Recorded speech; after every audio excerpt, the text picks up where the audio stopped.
fait chaud. Coucou tout le monde, j'espère que vous allez bien. Aujourd'hui on se retrouve pour une vidéo dans mon salon parce qu'il fait beaucoup trop chaud dans ma chambre.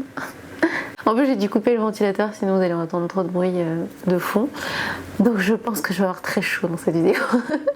Mais c'est pour la bonne cause. Avant de démarrer la vidéo, je voulais vous remercier pour tous vos messages sous ma précédente vidéo où je vous parlais de la vulnérabilité. C'était un sujet assez particulier et assez spécial à aborder. Pour moi c'est pas facile à aborder, mais je trouve que c'est un sujet qui est très important et très intéressant. Donc merci beaucoup parce que vos témoignages sont hyper intéressants et hyper instructifs. Ça servira à plein de personnes qui passeront sur la vidéo et qui verront vos commentaires. Donc merci beaucoup. D'ailleurs n'hésitez pas aussi à vous exprimer sur le sujet d'aujourd'hui. Dites-moi si vous avez vraiment des facilités à être créatif ou si vous avez un blocage par rapport à ça, ou si vous aussi vous passez des fois par des périodes un peu plus compliqué en termes de créativité. Dites-moi si vous faites des activités créatives en commentaire. Donc aujourd'hui on va parler vraiment de la confiance en soi, la confiance en sa créativité, creative confidence, confiance créative. Parfois on a un peu de mal à renouer avec sa créativité. Et c'est vrai que cette année mon objectif c'était vraiment de développer ma créativité. Enfin un de mes objectifs de l'année c'était de développer ma créativité. Je m'épanouis beaucoup quand je suis très créative et quand je suis dans des environnements créatifs avec des personnes créatives, ce genre de choses. Donc j'ai aussi envie de vous montrer que c'est ouvert à tout le monde et que surtout tout le monde peut être créatif. Et que la créativité c'est très large et souvent on a une idée un peu fausse en fait, tout simplement de la créativité, donc on va en parler aussi dans cette vidéo. J'espère que ça va vous plaire. Aujourd'hui je vais peindre en vous parlant. Aujourd'hui je vais faire des fleurs parce que je suis de nouveau dans ma période fleurs. Mais aujourd'hui je vais le faire sur un fond noir. En fait c'est des feuilles cartonnées et j'aime bien faire ça en ce moment. J'en ai fait plusieurs déjà dans mon carnet de dessin. Oups, faire attention. Que j'ai quasiment terminé, donc d'ailleurs j'ai rajouté la petite étiquette pour la fin que j'ai commencé en janvier, et j'avais fait il y a 2 semaines ces fleurs à la gouache et c'était un peu la première fois que je faisais ça de manière concentrée et sérieuse parce que j'avais déjà fait des petits tests mais c'était hyper moche, hyper nul. Et là j'ai commencé un peu à trouver des techniques que j'aime bien, un style en fait que j'aime bien. J'essaie vraiment de comprendre ce que j'aime, voir ce que j'aime le plus pour voilà essayer d'améliorer mes techniques dedans. Et du coup j'aime beaucoup ce type de fleurs. Je mélange plusieurs couleurs sur les pétales et j'aime beaucoup le type de fleurs un peu plus abstraite comme ça. C'est vraiment les deux que je préfère au final. J'avais fait ça aussi, donc vous voyez, avec un peu cette technique de mélange, de dégradé de couleurs comme ça. Et ici par exemple j'ai rajouté du stylo que je trouve assez sympa aussi. Et c'est vrai que j'aime bien tout ce qui est un peu imaginaire, un peu abstrait. Et là par exemple en rajoutant du stylo je trouve que ça fait tout de suite un peu abstrait. Donc ça c'est l'assiette que j'utilise pour peindre. Je nettoie pas toujours la peinture juste après l'avoir utilisée parce que parfois je la réutilise et je trouve dommage en fait de gaspiller. Donc dès qu'on remet un peu d'eau ça se réactive et on peut repeindre avec. Je vais utiliser du rouge, donc c'est ce rouge-ci en fait qui est le rouge de Chine. J'utilise aussi ce rose. Je crois que les techniques de peinture de fleurs à la gouache ressemble un peu aux techniques qu'on fait à la peinture acrylique si certaines d'entre vous font de l'acrylique. Il me semble que c'est assez similaire, ça se ressemble un petit peu. Je mets du blanc aussi, donc j'ai le blanc qui est un petit peu plus transparent et du blanc un peu plus couvrant en fonction de ce que je veux faire.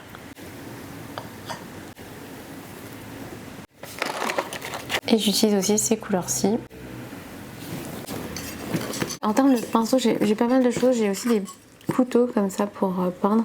C'est normalement fait pour l'acrylique mais ça peut s'utiliser aussi à la gouache. J'en ai un plus petit que je vais aller chercher d'ailleurs, je l'ai oublié là-haut. Ça j'en aurais pas besoin aujourd'hui. J'ai ces 2 pinceaux là qui sont un peu mes pinceaux chouchous. J'ai pas trop d'idées exactes de ce que je vais faire. J'aime bien imaginer, créer au fur et à mesure. J'ai pas envie de faire un grand format. Je pense que je vais les couper les feuilles. Après la question c'est est-ce que je les colle dans mon carnet de dessin. Bah ce serait bien que je les fasse pas trop grandes. Alors j'avais acheté cette massicoteuse, je crois que ça s'appelle comme ça, sur Amazon, vraiment pas très cher. J'essaierai de vous retrouver un lien, de vous mettre en barre d'informations. Et c'est vraiment top parce que ça permet de découper les feuilles de manière bien droite, ce qui est difficile à faire avec les ciseaux. Voilà, donc bien calé, ça permet d'être bien droit. Et il y a une petite lame en dessous ici que je passe. J'appuie et c'est coupé. C'est très pratique. Je pense que je vais les couper en 4. Ah mince. Je me suis mis de la peinture sur le doigt. J'ai déjà sali ma feuille. Bravo. Donc là j'ai un peu d'eau. Je prends un peu d'eau et ensuite je récupère la couleur et je la dilue un petit peu. Je vais vous montrer, d'un côté je vais mettre plus de jaune et de l'autre un peu plus de blanc, ce qui permet en fait de faire un rendu un peu pétale dégradé. C'est assez sympa, je trouve. Une fleur assez garnie en pétales. Donc comme pour l'aquarelle, c'est toujours bien de laisser sécher un peu quand on veut faire plusieurs couches. Au mieux que la couche précédente soit bien sèche. Alors, pour parler de la confiance créative, avoir confiance en sa créativité et en sa capacité à être créatif pour avoir des projets, pour se lancer dans certaines activités. Et je trouve que on s'imagine que la créativité est réservée à certaines personnes, que certaines personnes sont plus créatives que d'autres naturellement, que c'est parfois un don, ce genre de choses. On a tout de suite plus de difficultés, je trouve, à se lancer dans des activités créatives et à se dire que c'est pour soi. Généralement, les enfants, quand ils sont petits, ils sont vraiment très très créatifs. On a tous été très créatifs quand on était plus jeunes, et au fur et à mesure des années, parfois on perd cette créativité. Et c'est dommage déjà parce que la créativité, c'est utile dans tout. C'est vraiment une des caractéristiques de l'être humain. Et c'est ce qui nous permet vraiment d'apporter de la valeur de manière générale, en proposant des idées différentes, en faisant des choses différentes de ce qui avait été fait avant.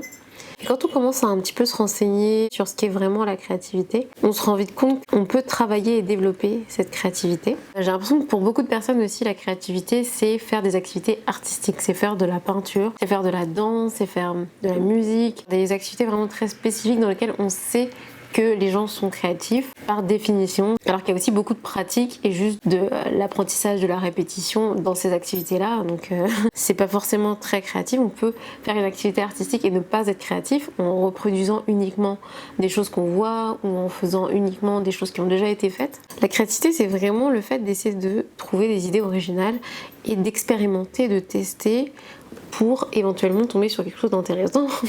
On espère en général, et proposer quelque chose de différent qui pourra faire évoluer un peu les mentalités, évoluer un peu notre façon de penser, ou même modifier aussi notre quotidien, notre façon de vivre. Et souvent aussi laisser libre cours à son imagination, parce que généralement dans notre imaginaire, on arrive à mélanger différentes choses qu'on a pu voir, qu'on a pu faire, qu'on a pu expérimenter. Notre subconscient qui va être capable un peu d'intégrer différentes informations et de faire ressortir certaines idées, notre intuition qu'on peut avoir parfois. Après, être créatif ne veut pas dire non plus avoir des bonnes idées. On peut être créatif et avoir des idées qui vont pas forcément marcher, des idées qui vont pas aboutir, des idées qui vont être peut-être trop compliquées à mettre en place. C'est très difficile déjà de faire quelque chose qui est très très différent, très original. Mais en plus, ça veut pas forcément dire non plus que ce sera bien. Donc il faut être assez persistant, assez persévérant. Voilà, persévérant c'est le bon mot je crois. Pour ne pas s'arrêter sur les premières idées qu'on va avoir et continuer à chercher, continuer à expérimenter. Et il faut accepter que ça puisse être un petit peu long, accepter que ça puisse ne pas venir tout seul et qu'il faille un peu de temps, de l'expérience, sortir de sa zone de confort, sortir de ses habitudes parfois. Moi j'ai vraiment beaucoup aimé justement un peu plus me renseigner sur la créativité. Je vous parlerai des livres que j'ai lus dans une prochaine vidéo book haul pour le club de lecture. Alors rien que le fait de se renseigner sur ce qu'est vraiment la créativité, ça permet de se libérer de certains blocages, certaines fausses idées qu'on peut avoir. Ensuite, si vous avez un blocage un peu temporaire, parce que moi ça m'arrive, il y a des moments où j'ai pas du tout envie de me mettre à faire des vidéos, j'ai pas du tout envie de me mettre même à la peinture, j'ai pas envie de sortir, j'ai envie de rien faire, j'ai pas envie d'expérimenter, j'ai pas envie de sortir de ma zone de confort, j'ai pas envie de prendre de risques du tout, j'ai envie d'être chez moi, tranquille, au calme. Non mais sérieusement c'est vrai, d'être tranquille. Que moi par exemple des fois quand je suis censée faire des vidéos, je me retrouve à lire, voilà, ça n'a rien à voir. Mais le fait de lire va déjà me détendre. C'est important de faire des activités qui vont nous détendre quand on est très stressé, quand on est bloqué, qu'on n'arrive pas à avoir des idées. Donc comme on dit, on a les meilleures idées sous la douche, dans le bain, parce que le stress a tendance à bloquer la créativité. Donc si vous êtes dans une période très stressante, généralement ça peut être aussi très difficile d'être créatif. Donc ça va être important de faire des activités qui vont vous faire du bien, qui vont vous détendre, qui vont vous aider à vous relaxer. Et pourquoi pas faire des activités qui n'ont rien à voir avec ce que vous aimeriez faire, parce que ça pourra vous donner des idées en faisant autre chose, en voyant autre chose. Vous allez peut-être trouver la pièce manquante à votre idée et elle va jaillir de nulle part, comme très souvent. Les meilleures idées jaillissent de nulle part. Bon, je suis pas totalement satisfaite de ma fleur là, bon, c'est un peu la première. Je sais pas tout à fait ce que je voulais faire, j'ai pas fini, mais ouais. c'est pas tout à fait ce que je voulais. Hein. Je pense qu'il faut toujours commencer, essayer de faire l'activité dans laquelle on va être créatif, par exemple se lancer dans les vidéos, moi allumer ma caméra, me mettre voilà, à peindre par exemple, d'enchaîner et finalement de se rendre compte qu'on a des idées et que ça vient tout seul.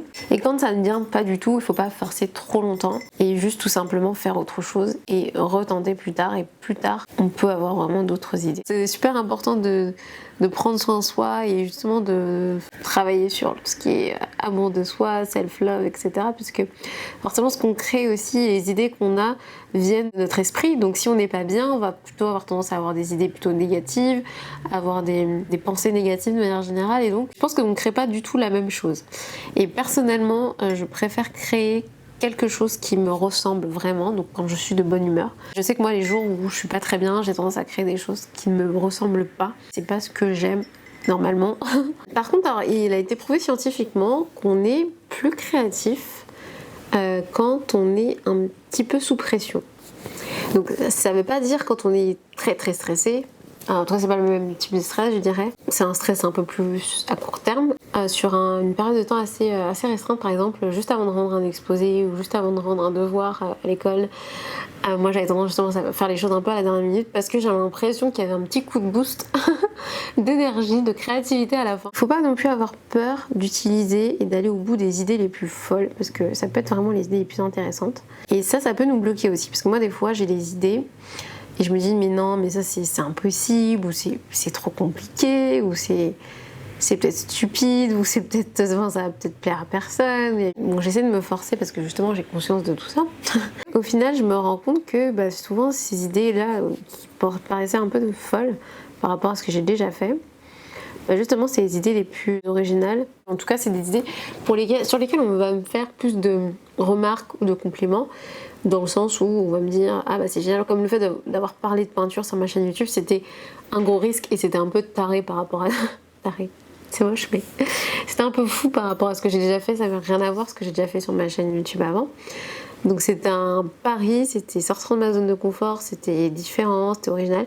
Et au final j'ai plein de filles et plein de gens qui m'en parlent et qui me disent mais c'est génial d'avoir justement pris ce risque et de t'être lancé dedans. Moi ça m'a donné envie de m'en mettre aussi à la peinture ou à la couture ou voilà, différentes activités. Et même si on voit pas toujours tout de suite aussi le résultat et les conséquences positives des choix qu'on peut faire, faut pas se décourager parce que parfois plusieurs années après on se dit heureusement que j'ai fait ce choix là, heureusement que je me suis lancée dans cette activité ou heureusement que j'ai démarré cette chose là. On se rend compte que quand on fait ce qu'on aime et quand on fait quelque chose qui nous correspond, déjà on arrive à attirer des personnes aussi qui comprennent notre état d'esprit, qui comprennent notre démarche. Parfois j'ai peur que ce que je fais ne soit pas cohérent avec moi-même, ce qui est, je sais, ridicule vu que ça vient de moi, mais je le pense vraiment. C'est David qui essaie de me rassurer en général, et vous aussi vous essayez de me rassurer en général en me disant mais non, enfin, à partir du moment où c'est quelque chose que tu as envie de faire, c'est que ça te correspond et il y a une cohérence. Mais c'est vrai que parfois je la ressens pas cette cohérence, et c'est important pour moi de faire des choses qui ont du sens et qui se complètent, etc. Je vous conseille en tout cas d'essayer et de vous lancer, même si parfois vous avez l'impression que c'est très compliqué votre idée et que c'est très bizarre. Ça l'est certainement pour certaines personnes, hein, ça, je dis pas le contraire. Il y a toujours des gens qui doivent penser que ce que je fais est très bizarre. Mais vrai que le fait de faire des vidéos, c'était très bizarre au début quand je me suis lancée sur YouTube. C'était pas encore à la mode, hein. Aujourd'hui je me dis heureusement que tu t'es lancée dedans. Et maintenant il y a IGTV aussi, il y a d'autres supports, mais à l'époque c'était vraiment bizarre et au final j'ai bien fait parce que c'est quelque chose qui me plaît complètement et qui me correspond totalement. Donc il faut suivre aussi ces intuitions qu'on peut avoir parfois qui représentent une vraie chance, une vraie nouveauté, qui ont un vrai potentiel en fait, je pense. À partir du moment où on s'écoute soi-même et où on suit aussi des idées qui nous inspirent, des voix qui nous inspirent, on arrivera au bout du compte au résultat et on arrivera au bout du compte à créer quelque chose d'original. Ayez confiance que vous y arriverez au bout du compte, même si c'est long, même si c'est compliqué, vous avez peur, que vous êtes stressé, bref, peu importe ce qui se passe, ayez confiance que vous pouvez arriver au bout de vos idées originales, mais passez à l'action, expérimentez, testez, pratiquez. Aujourd'hui, je suis plus ou moins satisfaite de mes résultats de dessin, de peinture. Je suis plutôt contente de celui-là, je pense que c'est mon préféré. Et ensuite, ouais, j'avais envie de tester. Alors celui que j'aime le moins, c'est celui-ci, mais au final, c'est pas mal du tout parce qu'à un moment donné, j'ai cru que ce serait vraiment horrible. Et j'aime bien parce que ça m'a permis d'expérimenter un peu plus avec le stylo et de faire des choses auxquelles je m'attendais pas. C'est plutôt chouette. J'espère que ça vous a plu, j'espère que ça vous a intéressé. N'hésitez pas à me dire ce que vous pensez en commentaire et comment vous faites pour être plus confiant, pour avoir plus confiance en vous, en votre créativité. Partagez vos astuces, vos conseils. Dites-moi ce que vous aimeriez que je fasse comme prochaine vidéo en commentaire. Ce serait vraiment cool d'avoir vos avis. Et je vous fais plein de bisous. Je vous dis merci d'avance et à très vite.